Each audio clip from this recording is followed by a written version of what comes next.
Markets rallied to start the year on hopes Fed rate hikes were nearing an end. But booming U.S. job creation may have some investors wondering why aggressive rate hikes aren't having a bigger impact on the economy and what the Fed might do about it. Well, joining us now with more, Justin Flowerday, Head of Public Equities at TD Asset Management. Great to have you back on the show, Justin. Great to be here, Greg. All right, so we got a lot to parse through. Let's talk about that. Let's talk about the fact that we went through an aggressive rate hiking cycle. We definitely saw the impact that it had on a number of, asset classes, but the labor market's so resilient. How do we square these ideas? Yeah, I mean that's the mystery. And you look back over the last 50, 100 years, and the impact of 450 basis points of Fed hiking is clear. Credit creation slows. Aggregate demand slows. Business owners lose confidence. They stop hiring as much, and obviously unemployment begins to rise. And that's the series of events that typically takes place. This year's a little different. And we saw the first few dominoes start to drop, right? Credit creation has slowed. Business owners are not as positive, but that kind of last half of that equation just hasn't played out. I think it's due to a couple reasons. Number one is this really big kind of chunk of savings that consumers have on their balance sheets, and they built it up over COVID, and they're working through it now. And I think that's dampened some of the impact that higher food costs have had and higher gasoline prices last summer had. They were able to offset that, and demand didn't slow as much because they used their excess savings. I think the other part of it is this kind of re-engagement with the real economy, and all the kind of pent-up demand to do stuff, to travel, to go out to restaurants. You really saw that last Friday with the huge jobs numbers that you're referencing. Over 20% of the new job creations last month was in the accommodations and food services kind of category. So I think that plays a big part of it. And then the last one I'd add relates to just the fact that we came in with a really tight labor market. And we saw, obviously a big discrepancy between the amount of people that were looking for jobs and the amount of jobs that are available. And that just takes a long time to work through. So I don't think it's necessarily this time is totally different. I just think maybe this time the timing and the sequence of events may take a little bit longer. That leads us to what the Fed might have to say or do about it. I mean, when we heard from Jerome Powell, he did say, listen, if we continue to see, or paraphrasing, we continue to see all this strength in the labor market, maybe, just maybe, the terminal rate, the place we end, is going to be a little bit higher. I mean, that still seems that card is still in play.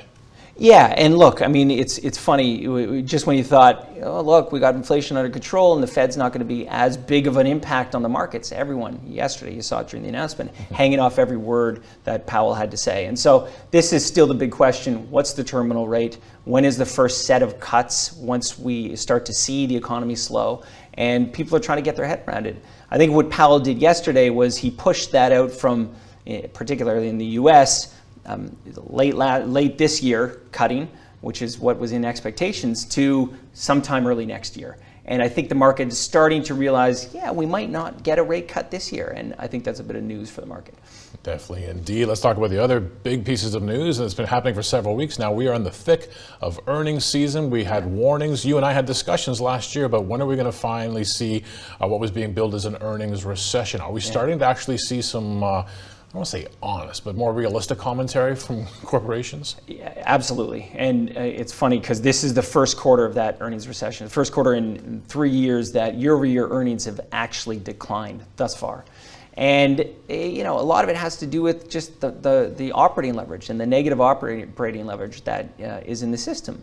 And you're just seeing, it's not that companies are not growing their revenues anymore. They're still growing their revenues. They're just, the cost profile and the growth of the cost is just a little bit higher. And you're seeing it kind of across the board in terms of companies coming out and saying, yeah, no, McDonald's, people are still buying burgers and shakes and fries, and I'll get the nuggets too. And the demand is still there, but they're saying labor costs are higher. And so their margins are suffering. And they're actually taking it as an opportunity to push down full year guidance in terms of operating margin expectations. Magna had the same thing. They said, yeah, no, we're still expecting $38 billion in revenue, nice healthy number, but we're going to see higher costs, and so our operating margin profile is going to come down a little bit. And a lot of these companies are setting this up now in order to lower the expectations, which again is a really positive thing. We needed to see that coming into this year. We had, particularly mid last year, expectations for earnings and expectations for margins were way too high, and they've started to come down, and it's a healthy reset for the market. Now, the markets are supposed to be forward-looking instruments. We saw a pretty healthy start to the year in January. We've had these concerns about what we were going to get out of corporations when they started to realize what rising costs are going to do to them. Have the markets, I guess the question is, and people are trying to wrap their head around, did they price it in already in last year's sell-off, and we're beyond that, at least from an equity perspective? Yeah.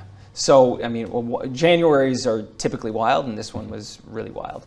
And you saw some big moves, some really big short covering from some of the companies that got hammered last year. And so if you look at the sectors that were up in January, you have consumer discretionary, communication services, and those consumer discretionary is Tesla and Amazon.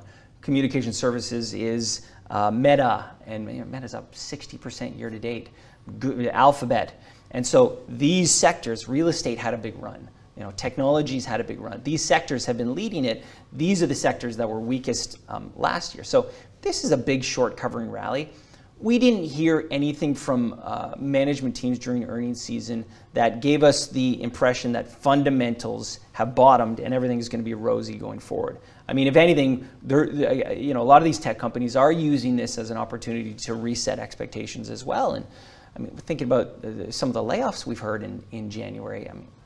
I think we counted over 100,000 new, just in the U.S., layoff announcements across businesses in the U.S. And that's not necessarily a thing that's going to drive revenue and drive new growth for the market, but it is going to help protect margins, and so it is a positive. But in the very short term, we need to see how demand settles out. As far as the rest of the year goes, it's very hard to try to figure out. You said it was January can be wild. This was a particularly wild one.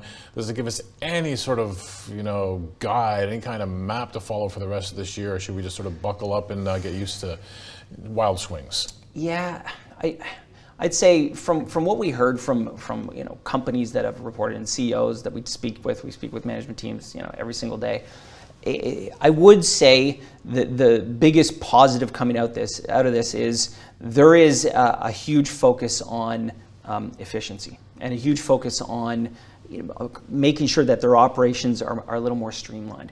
And it goes back to the jobs comment. All these companies had big pet projects.